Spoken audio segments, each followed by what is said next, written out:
एक दफा कहीं बुलंद बाला पहाड़ों के दरमियान, जहां सूरज की किरणें हर तरफ फैल जाती थीं, एक दाना उस्ताद अपने घर में रहता था। उसके कई शागिर्द उसके गिर्द बैठे इल्म हासिल करते थे। सभी शागिर्द उसकी बातों को तवज्जो से सुनते, मगर उनमें से एक अर्जुन बाकियों से अलग था। वो हमेशा कुछ नया सीखने के लिए बेचैन रहता था। एक दिन अर्जुन ने उस्ताद के करीब जाकर अदब से सवाल किया, हम जिंदगी में कैसे तरक्की करें और बेहतर इंसान बने? उस्ताद ने नमी से मुस्कुराते हुए उसे देखा, मगर कोई जवाब ना दिया। चंद लम्हे खामोश रहने के बाद उन्होंने इशारा किया कि वो इनके साथ चले। दूसरे शागिर्द हैरत से देखने लगे, लेकिन अर्जुन खुशी खुशी उस्ताद के पीछे चल पड़ा। दोनों पहाड़ों से नीचे वादी की तरफ चल पड़े। रास्ते में दरख्तों की सरसराहट, दूर बहता हुआ दरिया और किसानों को खेतों में काम करते देखकर अर्जुन हैरान हो रहा था कि आखिर उस्ताद कहाँ जा रहे हैं। जैसे जैसे वो बाजार के करीब पहुंचे, लोगों की आवाजें बुलंद होने लगीं।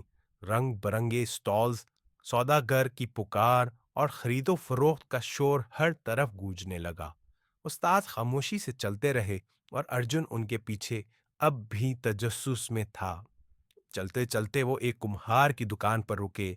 वहां मिट्टी के खूबसूरत बर्तन कतार में सजे थे और दरमियान में एक उधेड़ उम्र कुम्हार अपनी चौक पर गीली मिट्टी को महारत से शक्ल दे रहा था।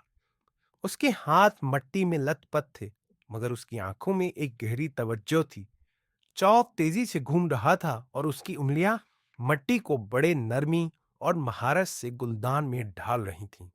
अर्जुन हैरत से ये मंजर देख रहा था। अर्जुन ने करीब जाकर पूछा, आप इतने खूबसूरत बर्तन कैसे बनाते हैं?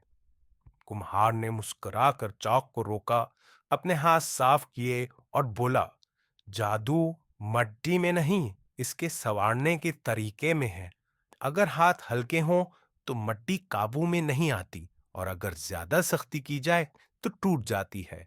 मुनासिब दबाव ही एक खूबसूरत बर्तन तख्लीक करता है।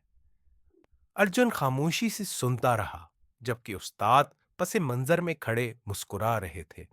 उस्ताद आगे बढ़े और अर्जुन के कंधे पर हाथ रखकर बोले, जिंदगी भी मट्टी की तरह है।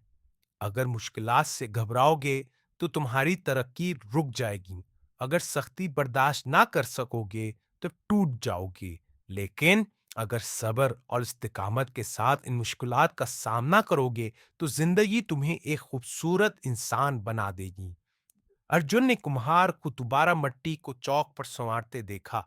अब हर हरकत में उसे जिंदगी का सबक नजर आने लगा। अब अर्जुन की आंखों में पहले जैसी बेचैनी नहीं थी, बल्कि एक नई समझ बूझ थी। वो जान चुका था कि मुश्किलात जिंदगी चौक पर हमें तराशने के लिए आती हैं, ताकि हम बेहतर शक्ल इख्तियार कर सकें। उस्ताद ने उसकी तरफ देखा और एक मुतमईन मुस्कुराहट दी। उस्ताद और अर्जुन वापस पहाड़ों की तरफ चल पड़े। अब रास्ता वही था, लेकिन अर्जुन की सोच बदल चुकी थी। हवा की ठंडी सरगोशियां, दरिया की लहरें और पहाड़ों की बुलंदी सब उसे नए अंदाज से नजर आ रहे थे। जब वो अपने घर के करीब पहुंचे तो अर्जुन ने आसमान की तरफ देखा और दिल में सोचा कि जिंदगी हमें मुश्किलात में डालकर तोड़ने के लिए नहीं, बल्कि संवारने के लिए आजमाइश में डालती है।